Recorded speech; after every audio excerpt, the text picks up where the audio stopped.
Venye tulifika kanisani kama kawaida, service ikaendelea vizuri. Na tulipomalizia ndipo tukiwa pale nje kama kawaida, mnajua watu wakitoka mheshimiwa anasalimia watu, hapo ndipo waliweza kukuja na wakamchukua. Na sio ile kumchukua ya amani ama ile kumuomba tafadhali tunakuomba uingie hapa, ni ile ya kumgrab ambayo ilifanya sisi wote kama washirika, kuna wengi ambao waliumizwa pale, kuna wengi ambao walirushwa hadi kwa mtaro. Mimi mwenyewe niliweza kufuata mume wangu hadi kwa Subaru ndani, na kulikuwa na jamaa alikuwa pale ndani, venye hao wawili walikuwa nje walimrusha, alikuwa anamvuruta ndani. So venye nilimfuata, waliweza ni kama ni yeye alinisukuma na huku nyuma, nao wenye walikuwa nje wakaanza kunigonga. Nikaweza kusikia ni kama nimeganda mkono, na nikamwachilia mume wangu mguu juu nilikuwa nimemshika mguu, so nikaondokea ama wakanirusha nje, wakanisukuma nje, na hapo wakafunga mlango na wakaweza kuproceed, wakaenda. Sitaipeleka direct kwa mtu, wacha niipeleke kwa serikali mzima ya kwamba huyu ni mtu wa watu. Mkumbuke huyu ni mtu ako na familia, ako na bibi, ako na watoto ambao hata wao watoto walikuwa kwa ile scene. Na waomba kama pia nyinyi mko na watoto, kama pia nyinyi mko na bibi zenyu nyumbani, sidhani mungefurahia kitendo kama kile kikiwafanyia. So ninawaomba tafadhali, muniondolee hofu na maswali mengi kwa hao watoto wangu, muachilie baba yao, ndio at least wakuwe na peace na waweze hata kuendelea na hali ya maisha yao ya kawaida. Kuna mahali ulijeruhiwa wakati huyo kizaa? Sana wakati nilikuwa najaribu kumvuruta sorry, akiingia kwa gari, kuna mmoja alikuwa mtu mhuji sana, aliweza kunigonga na mkono wake na akaweza kuniumiza upande wangu wa kushoto, na akaniumiza vizuri vyenye hadi mkono iliganda, nikajipata nimemwachilia vyenye nilikuwa nimemshika. Na I think hapo ndio waliweza sasa kufunga mlango wakatoroka. Hatuwezi pata amani na hata watoto hawa wangu.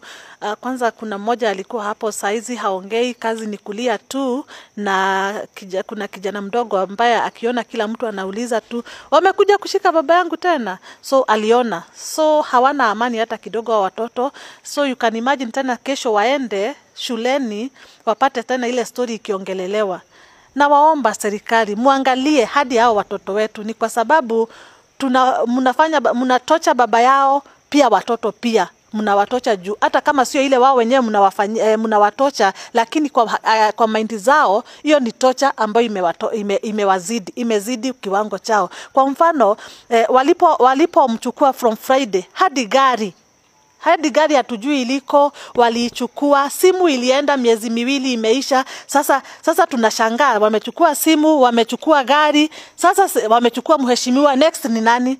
Ni kumaanisha sasa next ni sisi kama familia. So tunaomba serikali, nyinyi ndio tunafaa tuwalilie, mtupe ulinzi, nyinyi ndio tunafaa kumlilia, mtufiche, lakini nyinyi wenyewe ndio mnaweza kutuangamiza, ndio mnatuangamiza, ndio mnatuharibia maisha, na ili hali tuliwachagua ili muweze kutuongoza na tuweze kuwa na maendeleo mazuri. Nikikumbuka kutoka awali, mheshimiwa alikuwa amemshika president wetu mkono, lakini hatuelewi, hatujawahi elewa mahali waliachania. Hapo siwezi ingilia juu mimi sio mwanasiasa, lakini Mr. President, na kuomba ule upendo wa mwanzo, kama vile unajua Biblia, uzingatie ule upendo wa mwanzo mliokuwa nayo na mheshimiwa, tupate amani kama familia. Asanteni. Mheshimiwa alipofika jana, sisi kama familia ilikuwa ni kama sherehe, ni kwa sababu tulikuwa na wasiwasi, watoto maswali, na wakati alifika nilipigia chema na nikamwambia mheshimiwa amewasili, na tukawa na jambo la kufurahia, na tukasikizana leo tushiriki kanisa ambalo huwa na shiriki, na ili tuweze kufanya watu wajue mheshimiwa amepatikana ama amerudi nyumbani na ako salama. Although hajaweza kuelezea amekuwa tortured hadi vipi ama hadi wapi, hiyo kitu amenyamazia kabisa, na ukiona hajaniambia ni kama kuna kitu behind.